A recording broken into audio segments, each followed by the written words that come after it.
Hello everyone.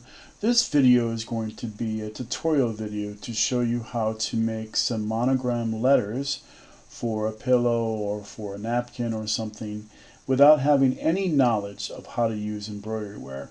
This is here for those of you who are just getting the program and want to do something and don't want to watch all the other videos and try and figure things out. So we're going to go from the start to finish of creating a monogrammed letter that you can put onto something. Let's get started drawing. Choose New, and you'll have a new drawing. We're going to choose a text tool. You type in your initials. In my case, I typed in JB. Choose a font. In my case, I chose Arial. Choose a scale of 5, resolution of 1, as drawn triple. Unclick these increment colors and group letters, and click OK. And now you'll have a line graphic on your screen that is your initials. The next step is to create the underlay for your initials. Underlay supports the top stitches and makes good embroidery. It's the foundation that helps the embroidery look good. We always need underlay for everything we do. So in this case, we're going to offset a graphic by a small amount so the underlay won't show through the top. To do that, we go to the Curve Modifications menu. We choose Offset Curve, we choose Outside, and 5 for the offset, and click OK. Now we have an offset of 5.5 millimeter around the whole letter. At this point, we can go ahead and use the shortcut menu and choose Fill Underlay. Now there's an underlay for the letters. Now you notice the B has 2 areas, and we want to subtract the smaller areas from the bigger. So we go to the curve menu again.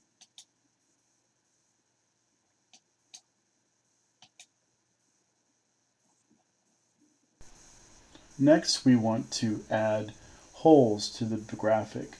So under the curve modification menu, we have the add hole feature, and basically the instructions tell you what to do down here. Click on the curve to add the hole to, which is the bigger curve, and then it says click on the hole curve to add, and we click on the smaller curve.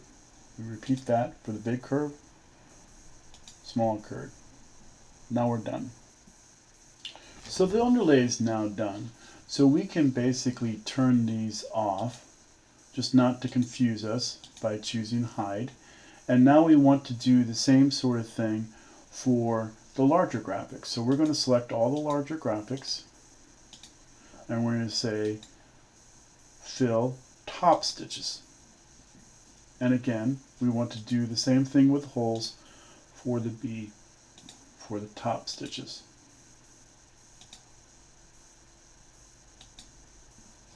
Now we're done with the top stitches.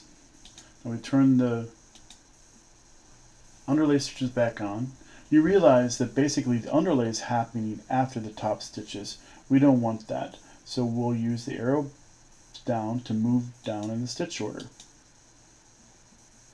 But this is not quite right because the J is actually after the B, so we want to move the J up 1. So now we have the J's underlay, and then we have its top stitches, and the B's underlay and its top stitches. Now you're probably wondering why these jump lines are showing within the letters. And the reason is that each of these objects is its own graphic object, and in the case of object 1, it's the underlay for J, and it happens to start here, where the little green box is, and ends here. But then, when it goes to the top stitches, the top stitches start here. So to fix that, we have the ability to actually have an automatic trace put through here by actually selecting the top stitch J, and then going to the fill category under the object browser to the edit fill order. Right now it's set to auto, So you click on it and you click on this little button, it'll bring up the fill order dialog. Now you notice in the fill order dialog there's start paths for every section except the first one. You notice it divides it up into sections 1, 0, and 2, and 1 has no start path. Well, the start path for 1, we want it to be from the previous graphic to here. And the way we do that is we click previous graphic and just say update. And you notice now there's a start path to section 1. We should do the same thing for B, 2.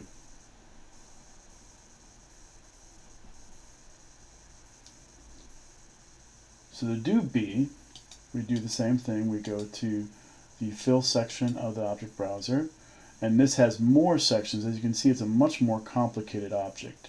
But we click previous graphic start path, update, and now you can see that it's moved the start path to there. So now you see the green and red follow on both of these. So basically now we're completely finished with our letters, and so we can stitch them out. But before we stitch out the letters, we might want to see what the simulated stitch out looks like. It's always a good choice to just look at the stitch simulator, which is by clicking the little movie screen, you get this dialog.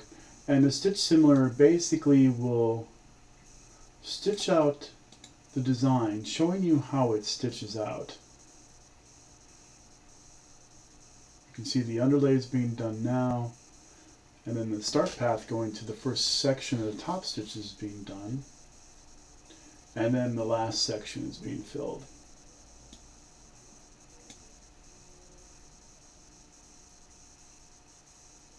From this screen, you should be able to see if you're going to have any real big issues. I don't see any big issues with these letters right now, so it should have a good stitch out. So in order to actually export this to stitch out on your machine, you want to go to File and Export to DST.